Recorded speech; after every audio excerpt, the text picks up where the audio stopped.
Only 2% of South Africa's township economy is in production. That means 98% of township businesses sell what someone else made. That makes us a community of shopkeepers, not manufacturers. We sell bread we didn't bake. Hair we didn't make. Furniture we didn't build. Security systems installed by companies outside our communities. And that 2%? It's mostly micro-manufacturing, backyard bakeries, small atcher kitchens. These are rarely connected to bigger markets or value chains. But these 10 people, they're changing that. Let me tell you what the township economy actually looks like. Walk through almost any township. You'll find movement everywhere. Spaza shops, quarter stands, car washes, hair salons, street vendors, taxis, fast food outlets, phone accessory stores. Money moves constantly. But here's the important question. Where does that money go after the sale? Most of the time, outside the township. The bread was baked somewhere else. The products were manufactured somewhere else. The equipment was supplied by somebody else. The value chain belongs to somebody else. Townships were historically designed as labor economies, not industrial economies.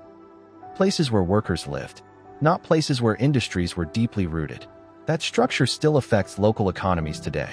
Over 1 trillion rand moves through township economies every year, but only a very small percentage stays connected to local production systems. That matters because selling and building are not the same thing. Selling moves money. Building multiplies money. Builders hire workers. Builders create systems. Builders source materials. Builders train people. Builders circulate money through communities. That changes everything. And across different townships, entrepreneurs are beginning to move beyond simple resale into production, processing, operations, logistics, manufacturing, and scalable local systems. Not perfectly, but intentionally. Before we meet our entrepreneurs, let's talk about the systems behind their growth. Because these businesses were not built through luck alone. Most of these entrepreneurs did not grow using the exact same strategy. But across their journeys, 6 major systems appear repeatedly. System 1. Lean validation. Testing demand before scaling. Selling first, then expanding carefully. System 2. Resource hacking. Borrowed equipment. Shared kitchens. Temporary workspaces. Creative infrastructure. System 3. Retail integration. Getting products or services into larger distribution systems instead of relying only on walk-in customers. System 4. Niche innovation. Finding underserved markets instead of competing directly with everyone else. System 5. Operational scaling. Containers. Mobile systems. Centralized prep spaces. Process standardization. And ecosystem leverage. Mentorship. Incubators. Enterprise development programs. Supplier networks. Business partnerships. Different entrepreneurs use different combinations of these systems. But together, these patterns form the bridge between survival businesses and scalable enterprises. Now let's meet the entrepreneurs. Entrepreneur Story 1. One bakery entrepreneur started with a tiny baking setup at home in White City. No delivery van, no formal bakery, no production facility, just a small baking operation and a shopping cart. Orders came through neighbors and WhatsApp groups. Production only happened after demand was confirmed. That reduced waste, reduced debt, reduced unnecessary risk. Over time, the operation scaled. More bread, more customers, more workers. Eventually, the business expanded from a small home-based setup into a shipping container bakery operation. The lesson was bigger than baking. It was about building carefully, scaling with cash flow instead of pressure. Entrepreneur Story 2. Founder of Espinaca Innovations, widely known as Spinach King, noticed something simple. People already loved spinach, but almost nobody was turning it into bread products. The idea emerged while volunteering at a community garden where large amounts of spinach often went unused. The first loaves were baked using a neighbor's oven. What started as experimentation eventually became a recognizable product with retail partnerships and growing demand. But the deeper lesson was bigger than bread.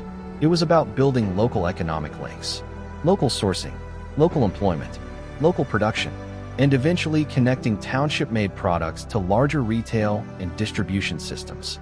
That's how small community businesses begin evolving into scalable economic ecosystems. Entrepreneur Story 3. Entrepreneur Brian Malachi built Dinoco Automation by focusing on something many townships depended on but rarely owned locally: security and automation systems, gate motors, CCTV installations, electric fencing, access control systems, technical maintenance. Instead of manufacturing the equipment itself, Brian focused on building a township-owned automation and security operation. The business started with almost nothing. After a car accident wiped out his startup capital, Brian was left with about 200 Rand and a poor credit record. So he used the little money he had to buy airtime and call potential customers. Client deposits funded material purchases. Completed jobs funded future growth. Step by step, the operation expanded. More installations, more clients, more workers, more technical capability. Employees were trained. Processes improved. The company grew into a recognized township security business. And instead of relying entirely on outside contractors, more technical services, skills, and economic activity began staying local. Entrepreneur Story 4. Gwendolyn Mahoma built Remcore, manufacturing around something rarely associated with township economies: industrial fabrication and engineering, custom-built metal products, precision fabrication, industrial manufacturing services. Entering the industry was not easy. Manufacturing demands expensive equipment, technical skill, operational discipline, and reliable infrastructure. Electricity, machinery, production systems, consistent delivery. Those are challenges many small manufacturers across South Africa struggle with. But Gwendolyn continued building anyway. Over time, Remcore manufacturing became an example of how industrial fabrication and engineering businesses can operate from township-based environments, not only from traditional industrial areas. That's one of the hidden realities of township production. Many businesses succeed while navigating infrastructure and operational barriers that make scaling far more difficult than it should be. Entrepreneur Story 5. In the Free State, Emmanuel started Bots Bakers after struggling to find employment. The business began small: bread, rolls, cakes, basic baked products made from home. Demand gradually expanded through local shops, schools, and community networks. As the business grew, support from development programs helped provide baking equipment, stock, and operational assistance. Over time, Bots Bakers evolved from a small home-based operation into a structured local business employing young people from the community. That's one of the major differences between survival hustles and scalable enterprises. A scalable operation becomes infrastructure for other people's livelihoods. Entrepreneur Story 6. Entrepreneur Mapola built Cool Crew after noticing a problem many parents struggled to solve: children experiencing body odor at a young age, with very few products specifically designed for them. Not baby products, not adult products, products designed for children and teenagers. The idea started after her young son developed body odor while playing sports. After speaking with other parents, she realized many families were facing the same challenge. So she began experimenting with formulations at home. But turning an idea into a scalable product business required far more than creativity. It required formulation knowledge, product testing, compliance systems, brand positioning, retail readiness, distribution partnerships. Through support from innovation and business development programs, Cool Crew expanded its operational capacity and market reach. Over time, the business evolved into a growing personal care brand focused on products for young people between the ages of 6 and 18. Because modern production is not only about making products, it's about understanding the systems around the product. Entrepreneur Story 7. In Orange Farm, one entrepreneur built all-day jam by combining agriculture with agro-processing. What began with his grandparents' gardening knowledge and homemade jam recipes gradually evolved into a packaged food business. Fruit became jam. Agricultural output became branded products. Part of the farming activity connected to the business developed through community garden spaces that had once been neglected dumping areas. Over time, the business expanded beyond informal sales into formal retail distribution, with products eventually reaching stores like Macro.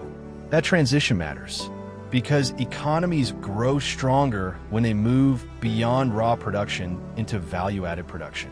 Selling raw ingredients creates one level of value, processing, packaging, branding, and retail distribution create another.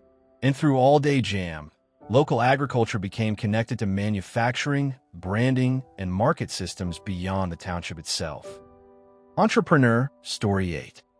Entrepreneur Jabu built Jabu Acher from a small roadside operation into a large township food brand. The business began with homemade acher sold from informal market setups outside shopping areas. Customers kept asking for more flavor, more variety, more intensity. The business evolved by listening carefully to demand. What started as small-scale sales gradually expanded into formal retail distribution. Over time, Jabu Acher products reached supermarkets, restaurants, spaza shops, shisanyamas, and regional markets beyond South Africa. But scaling required a mindset shift. Not just cooking, systems thinking, shelf life, packaging, consistency, retail requirements, distribution planning, production capacity. That's the difference between informal food preparation and scalable food production. And through Jabu Acher, a township food product evolved into a manufacturing and distribution business supplying customers across multiple markets. Entrepreneur Story 9. Co-founders and CEO of Squad Footwear and Apparel have built more than just a fashion brand. A community-owned footwear and apparel company rooted in township culture, collective ownership, and South African production systems. Instead of relying on venture capitalists or traditional outside investors, Squad was built through the Squad United Stockful, a community funding model where young South Africans collectively pool capital through the Stockfella digital platform. That means the people supporting the brand are not only customers, they are part owners. The movement focused on something bigger than selling sneakers and clothing, building locally owned systems, production partnerships, manufacturing operations, supply chains, brand development, retail systems, operational scaling. Part of the ecosystem includes localized operations in Orlando West, as well as the OSCT Sneaker Care business, Orlando Sneaker Care Technicians. And instead of importing identity while exporting profits elsewhere, Squad focused on building a brand connected to local ownership, township culture, and community-driven economic participation. That reflects another important shift happening inside parts of the township economy, moving beyond simply consuming global brands and toward collectively building locally owned brands, systems, and economic infrastructure from within the township itself. Entrepreneur Story 10. One entrepreneur built an eatery inside one of the most competitive parts of the township economy. Fast food. Kodas, chips, acher, cheese, Russian sausages, street food culture that already existed everywhere. But instead of treating the business casually, Bongani focused on systems, brand consistency, operational processes, equipment upgrades, food preparation systems, expansion planning. Support from the Tiger brand's Koda Growth Fund helped strengthen parts of the business through equipment, operational support, and business development assistance. Over time, 911 Exclusive expanded beyond a single operation into multiple locations, including expansion into the Vaal. The goal was not simply selling food.